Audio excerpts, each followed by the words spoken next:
তো প্লেনের জানলা খোলার পরে আমি বাহিরে এই সুন্দর দৃশ্যটা দেখতে পাইছি।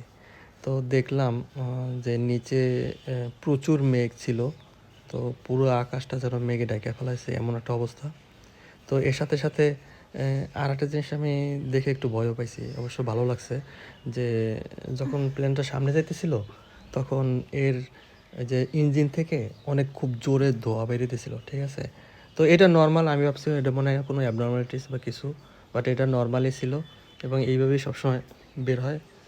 তো এটা আমার দেখে অনেক ভালো লাগছে এবং এটা অনেকক্ষণ দেখতেছিলাম যাতে দেখি আসলে ব্যাপারটা কীভাবে প্লেনটা সামনে আগায়।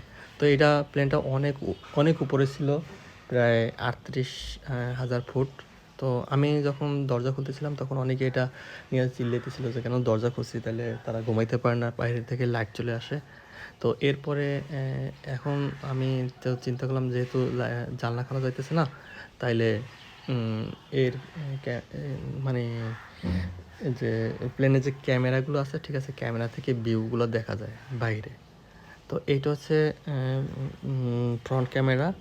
তো এই ক্যামেরা দিয়ে, এই ক্যামেরাটা হচ্ছে পিছনে যে টেল থাকে, টেলে লাগানো থাকে এই ক্যামেরাটা, হ্যাঁ। তো এই টেলে লাগানো ক্যামেরাটা যখন আমি অন করছি তখন পুরা সামনে প্লেনটা সামনে দেখা যাইতেছিল। আর এখন যে ভিউটা দেখা যাইতেছে এটা হচ্ছে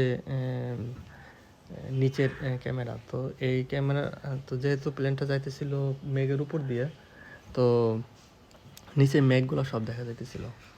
তো এইটা হচ্ছে আমাদের জার্নিতে একটা আর কি ছোটো ক্লিপ দেখাইলাম আপনাদের।